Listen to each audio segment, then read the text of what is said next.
Revolutionary greetings, comrades. Mozambique is to hold its general elections on the 9th of October 2024. What's interesting about this election is that President Filipe Nyusi, the leader of the liberation movement Frelimo, is not going to seek a third term. His second term is coming to an end. Frelimo, the ruling party in Mozambique, selected or elected Comrade Daniel Francisco Chapo to be its presidential candidate. He's 47 years old. 47 years old, meaning he was not part of the forces that brought about liberation or independence in Mozambique in 1975. He is its presidential candidate. While the people of Mozambique will be going to elections on the 9th of October 2024 with an expectation that a new president who's the leader of Frelimo is going to emerge victorious, Zimbabwe's Zanu PF is to hold its annual conference on the 22 to 27th October 2024. Top of the agenda in the Zanu PF conference is to amend the constitution to allow President Mnangagwa, who is the first secretary and president of Zanu PF, to seek a third term, or at least to extend his term of office to 2030. While Frelimo is having a new presidential candidate to lead the liberation movement. We know that President Cyril Ramaphosa, who is president of the African National Congress, is to step down in the next ANC elective conference. We know that the liberation movement, SWAPO in Namibia, has a new president who is going to lead the SWAPO in the November elections in Namibia. Now, a number of liberation movements that change leaders, yes, seem to be doing far much better than liberation movement that stick to one leader. If you look into Zanu PF, it is not about the institution. It is about an individual. The biggest challenge that liberation movements face, which other liberation movements, as outlined, are addressing, is the question of succession. How do you transfer power internally in the liberation movement from one generation to the next, or from one leader to the next? ANC seem to understand this. Chama Punzi in Tanzania seem to understand this. Frelimo seem to understand this.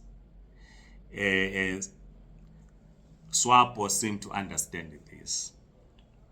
We are looking in Angola, Bla. We know that the late President Dos Santos, was one of the longest serving leaders.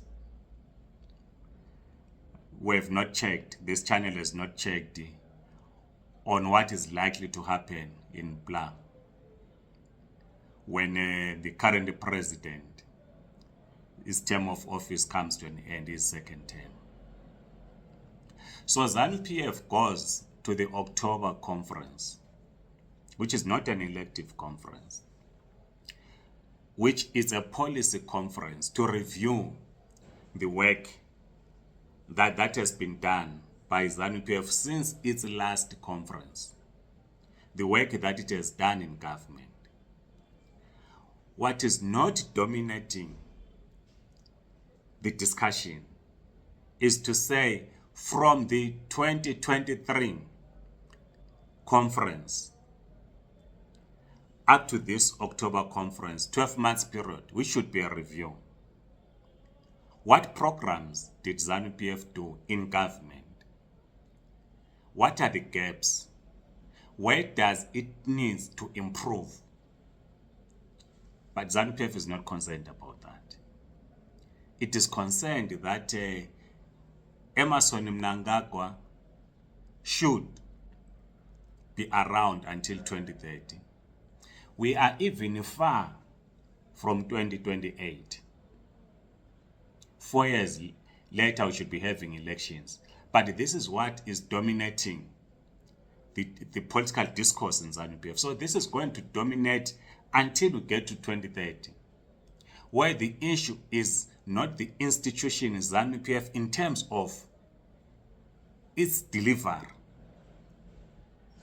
to the people, what it delivers to the electorate, to the people of Zimbabwe. No, it is about an individual. So we congratulate Frelimo that a new leader has emerged.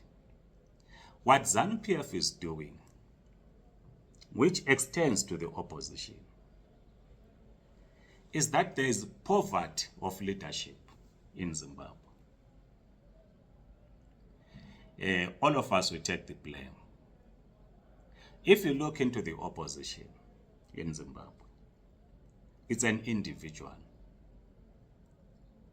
If it's about an individual, if a new leader tries to emerge, is branded as an PF agent. There's this cult politics in Zimbabwe. Poverty of leadership. We are not building strong institutions. We want to build strong individuals. We need to get over this. We need to build strong institutions so that even if a leader were to step down for one reason or another, the institution will continue with its core mandate, the political party, which leads government. But that is not the case in Zimbabwe. We need then to begin to ask our questions. How do we hope to resolve the political, the economic crisis? Like I said, all of us must take the blame. That we have not raised, particularly as communists, we must take the blame. That we have not intensified the political education in social movements, trade unions, residents association, youth formations, rural-based organizations. The focus becomes a parliamentary election, a bourgeoisie election for that matter. That all of us want to go to parliament and neglect this important task of political education. Because our parliament does not advance the interests of the mass of the people in Zimbabwe. It advances the interests of the class that it represents, the looting class. And all of us, we want to be candidates who are busy at a constituency level or ward level for the purposes of becoming a councillor, so that I get elected as a public representative and I go and enjoy the benefits that accrue from local government or from parliament. We have neglected, and we continue to neglect as communists, and we take the blame. We accept the criticism that we have neglected political education. It is our revolutionary task to intensify political education in mass formations to say it is not about an individual. It is about the political and the economic program that we must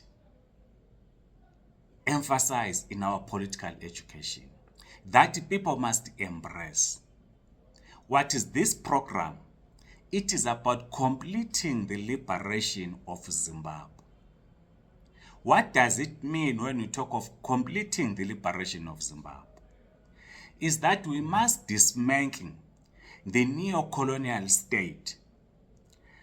We must push back the expansion of imperialist forces in our country. In the last 24 years, the NGOs that are funded by Western governments have made it difficult for us to carry political work because comrades want to be paid to go to meetings, want to be given food because these NGOs are funded. So if you say we have a meeting at Bulawayo City Hall, a comrade coming from Nkulumane or Majamhlope, when they get to meeting, they want transport money, they want to be given food. There's no longer self-sacrifice, which we saw during the liberation struggle. So this is our task as communists, that we intensify political education so that the comrades will understand that if we are to complete the liberation of Zimbabwe, we must dedicate ourselves to the struggle. But what we say currently, as we say in Zanu PF, as we say in the opposition, it's about individuals. Let us not neglect this critical work of political education. Let us not allow poverty of leadership in our country. Please write in the comment section, like this video, subscribe to this YouTube channel. Otherwise, have a great day. Amandla, comrades.